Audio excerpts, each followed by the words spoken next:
Welcome to the Jazz Piano School podcast, episode number 372. My name is Brendan Lowe, creator and founder of Jazz Piano School. In this particular episode, I'm going to be going over some very simple things that will completely transform your improv. And these things are what I see the most when students send me videos or I hear students. These particular issues that they're having drastically affect their sound. And what I mean by that is, like, I listen to them and I'm like, oh, these things aren't happening. And that's what I'm going to tell you in the video. These particular things aren't happening in their playing, and that's why it sounds the way it does.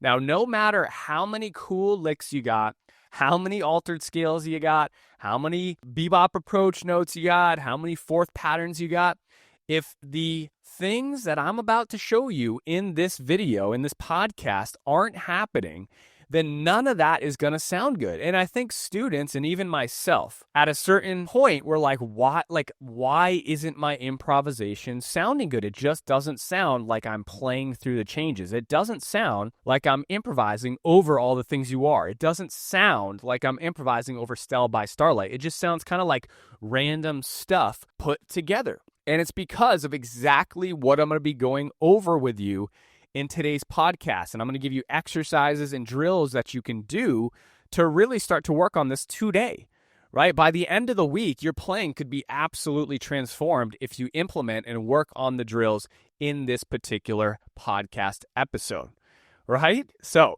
just discipline yourself to do those drills, and I promise you, you'll be 1,000 times better, right? I couldn't even think of the biggest word for how much your playing will transform.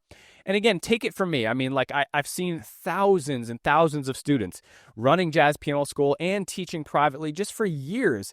And I promise you, these things are the number one thing that I give to students. I mean, like, no matter how advanced you are, like, students will come to me and I have to strip back so many layers. Like, okay, you're doing a great job, right? You got you're playing bebop approach notes. It sounds like you're improvising, and like, it sounds like you're in intermediate to advanced. You got things happening for sure. But at the base of this, there's fundamentals that just aren't there. And that's what's making your improv sound weird. It's not like the advanced stuff. Like, you got cool advanced stuff going on. It's really basics that are really taken away and prohibiting you from sounding like the people you want to sound like. Red Garland, Wynton Kelly, Bill Evans. Like, there's really fundamental things that aren't happening, and they have to happen with supreme accuracy. So that's exactly what I'm going to show you today. My live programs are about to start in September. Go to jazzpianoschool.com/live program discount to get discounts on those programs. My VIP coaching tier is sold out, but I do have the accelerator tier and mastermind tier available. Okay, so you can go check that out. These are live coaching programs with myself, my team, with a cohort of students. You can think about these as college level live training classes, masterclass live per week, custom lesson plans, a specialized group community outside of the Jazz Piano School membership, and constant messaging, interaction with teachers. It's a full teaching program. If you don't have my new roadmap, definitely go pick that up. You can go to jazzpianoschool.com/roadmap to get the roadmap for my system. It's a 3-goal system. It's what I teach off of. It's what this is based off of here today. Highly recommend that pick that up completely free. I've literally kind of used this system. It's going to be transformed into a book that I'm writing, a completely free ebook you can go get. And again, it's a full flow chart with a clickable goals that will give you all the components that you need for each particular goal in my 3-goal system. Comping and accompaniment, essentially voicings on how to comp in a group style setting. Goal number 2, solo piano. And goal number 3, improvisation. Okay? So with that being said, let's dive right into this episode. Please, please, please listen closely, take notes, and when you do this, again, send some videos into us. I'll be happy to check out your before and after. I'm actually trying to collect more testimonial videos and student analysis so I can show people on the podcast. Go to youtube.com/Jazz Piano School.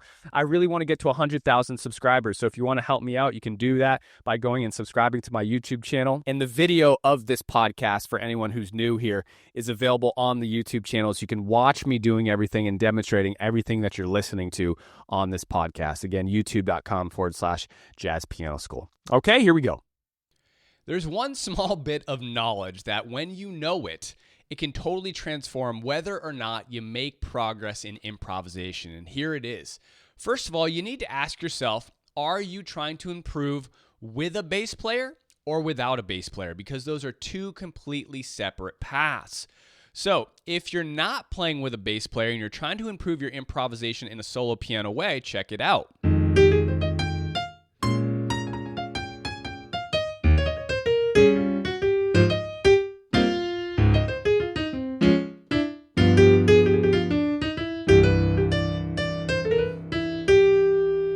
What do you notice about this? My left hand is having to do a heck of a lot of work, isn't it? Right?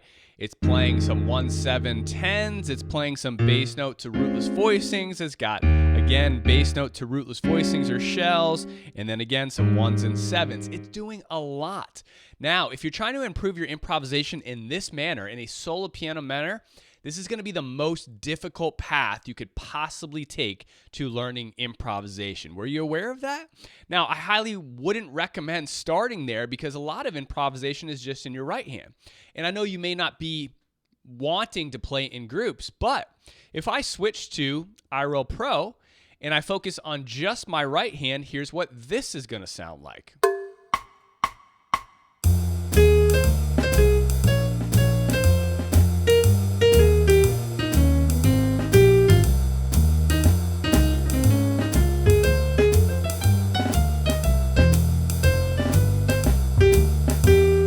Now, this particular method of learning improv is going to be so much easier to start with, especially if you're a beginner, intermediate, even if you're an advanced player. And the whole basis around this is really focusing in on your right hand. So again, just by simply asking yourself, am I trying to play in a group or am I not? And starting out in simple educational steps, this is going to completely help you put you on the right path right off the bat. Right? Now, of course, a lot of us want to learn improv in a solo piano way, no problem, but let's start here. Let's learn the fundamentals of improv. Step number 2, okay, is once you got this down and you're starting down this path, the right hand and left hand thing is really going to be completely separate. We don't need to worry about our voicings just yet. We really don't. I'm going to help you with a couple really simple exercises and drills, build some fundamentals in just a second, but we really don't need our left hand at all. If I go and solo with my left hand right now, sure, it's going to add some great harmonic support.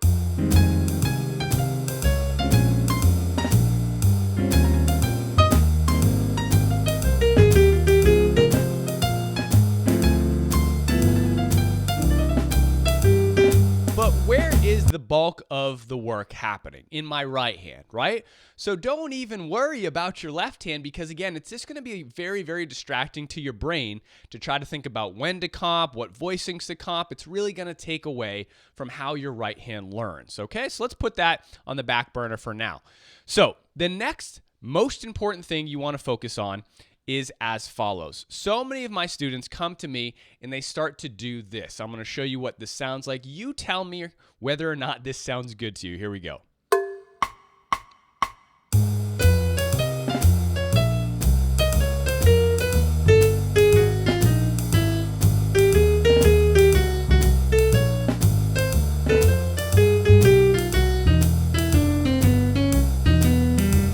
Right? Now, clearly, I'm exaggerating a lot. But the thing that I'm not doing here, the thing that will really transform your improv overnight is simply landing on chord tones. And if you've been following me a long time, for 10 plus years since I've been running jazz piano school, you'll have heard this a lot. But again, I can't stress how important this is from a fundamental level because most of this time, students come to me in my live programs in JPS, the membership area, and they submit videos and they give us videos and I hear videos just like that.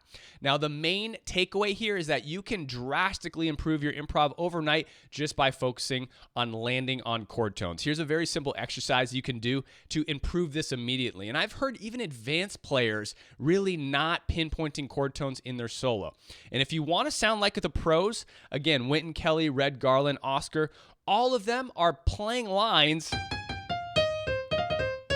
and landing on these simple chord tones during their solo to really reference the harmony in the tune. This has to be done with accuracy.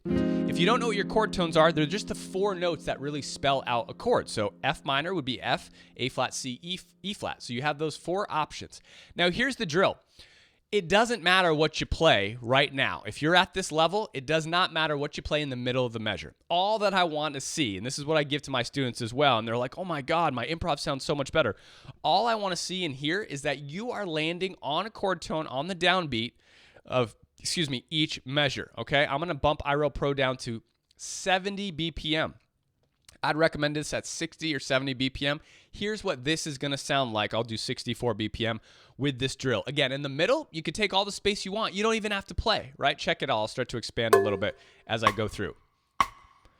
The 3rd on the F minor 7. Here's the 7th on the B flat.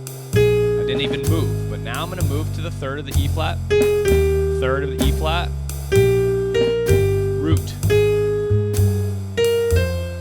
3rd of the D flat, 5th, 3rd, 3rd, 5th. Okay, I'll go to the 3rd of the C minor, 3rd of the F minor. Root, 5th. Okay, 7th, 5th, root, root.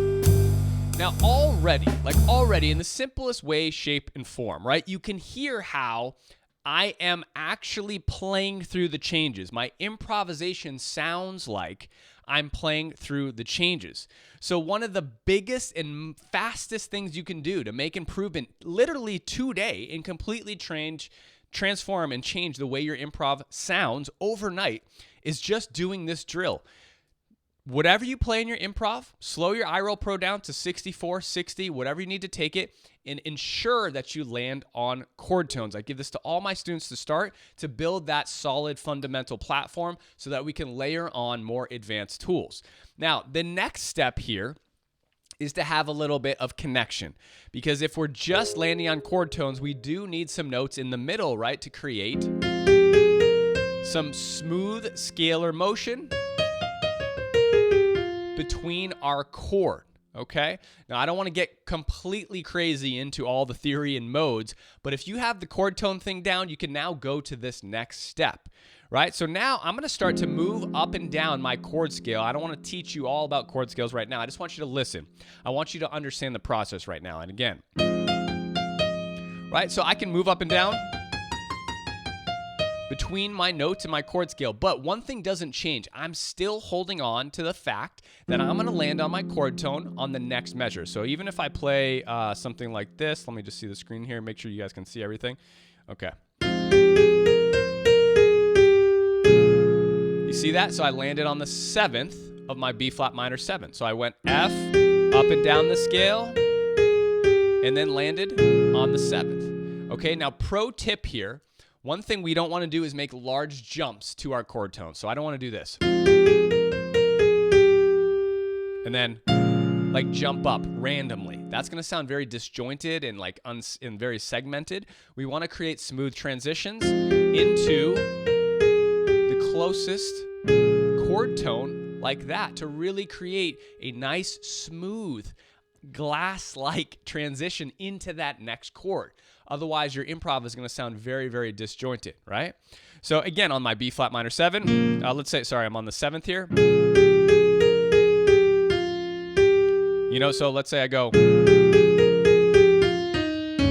I might go down to the 7th here. Now, you don't have to play all 8th notes. You can leave space, and you can move up and down in little patterns, like you could go. Right, so I left a little rest there. 1 and 2, 3 and 4 and 1. You see how I easily just made a step motion down into my 3rd there? So again, this next step creates fluidity and smoothness to connect the chord tones. That's why chord scales are so important. Let me demo this for you. This would be the next exercise I give to all my students. And this is going to help you build that very fluid, easy, improv that sounds so natural. And again, when you start to up the tempo, this is what really helps play at faster speeds as well. Just a little miscellaneous tip. Let's go 60 BPM. Here we go. Very slowly, it allows me to think. 7. I'm not using my left hand, right? Here's my third. Third. You hear how smooth this sounds, right? I'm going to start on the 7th now. Root, root, root. Right? You see that? So now by utilizing the chord scales, I'm able to create these beautiful smooth transitions between my chords so that everything is connected in like with a glue that's just seamless. It's completely seamless, right? And again, another thing that completely just shifts the way that most students' improvisational sounds. And it's because of just these two factors. Like 9 out of 10 times, it's because of these two things that students really aren't generating the pro sound that they want, mainly because they're not hitting chord tones. And the other thing is that because the chord scales aren't happening to connect the chord tones and reflect a smooth transition between the harmonies, okay? Now, the third thing I'm going to give you is musicality. Musicality. This is going to be really the next step that I bring my students to. Once they're pretty familiar at this, there's still a lot of things missing. Dynamics, space, textures, right? Now you can jump around once you've kind of finished a line. So if I go and land on that 5, I don't have to start on that chord tone for the B flat minor 7. I can jump to a new chord tone, but I really don't want to make it like huge jumps. I might jump to the 3rd and then 3rd. And then again, I might move my hand to start my new line. It's like speaking a new sentence, right? But we do need musicality, good rhythm, good swing feel, good textures, right? Dynamics, things like that, space, and interesting types of motifs in development. Here's what that would sound like. For this exercise, you want to just take a small repetitive pattern. Play a small repetitive pattern and try to keep that pattern going with the other 2 steps I just taught you, landing on chord tones and then utilizing chord scales for those smooth transitions. Here we go. I'm going to pick a small repetitive pattern and just repeat it, and this is going to help development and musicality in my improv. Here we go. 3rd, 3rd, repeat. I'll do the same thing here. Okay, repeat. Maybe I'll change it up a little bit now. I did skips there. So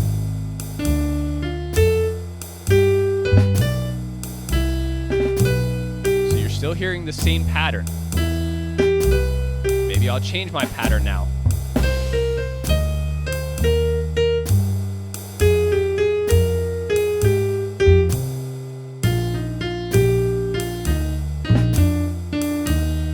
So I finished with a different pattern there.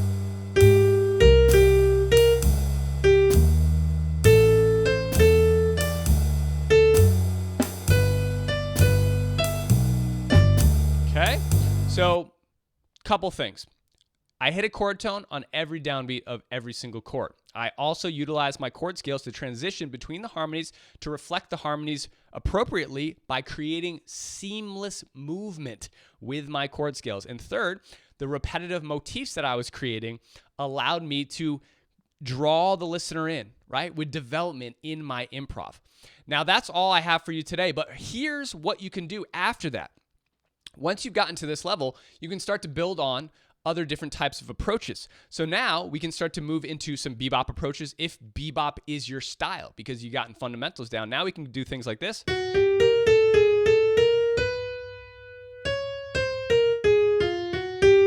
Any sort of bebop approach you really want to use, you could do. Now, bebop approaches, again, are enclosures or ways to approach chord tones. They create tension and release. If you wanted to go into more of a modern style, right, you can start to do more pentatonic type of stuff or fourth type of movement. So you could do...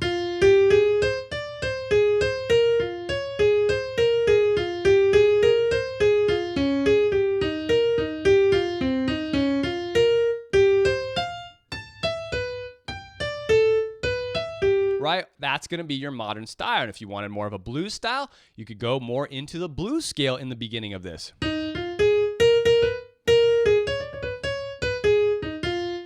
Right? That's going to be my A flat blues because I'm in the key of A flat. But one thing holds true. And again, these fundamental elements that I started the video with, these are really the key to transforming your improvisation in the long term. It's going to build solid fundamentals for you. And like I said, all of the drills and exercises that I give to my students mainly start with that, because those are the things that really I see over and over again, 30 plus years, right, of teaching, that students really don't have a strong grasp of when they come to see me and study with me in my live programs or in JPS. I'll suggest this to them as well. But when you start to work on these things, I promise you're going to experience like overnight transformation in your improvisation in 1 week or less. As long as you do these exercises, you're going to be absolutely floored by how your improv sounds. And then from here, you can start to build on more advanced layers, your altered scales, your blues, your half whole, different types of voicings in your left hand, and then it just kind of snowballs and you get better and better. And by the time you know it, you sound like a pro. Hope you guys enjoyed that, and I'll talk to you later. Thanks for tuning in. I hope today's episode helped bring you some clarity or even inspiration for your playing. If you want a clear path to move forward based on your personal jazz goals, I put together a free resource called the Jazz Piano School Flowchart. It maps out the 3 most common goals jazz pianists pursue: how to play in a band, comping, solo piano, and improvisation. And it shows you exactly what to work on to get there. You can grab it now for free by going to jazzpianoschool.com/flowchart, or just click the link in the show notes. I'll catch you in the next episode, and as always, happy practicing.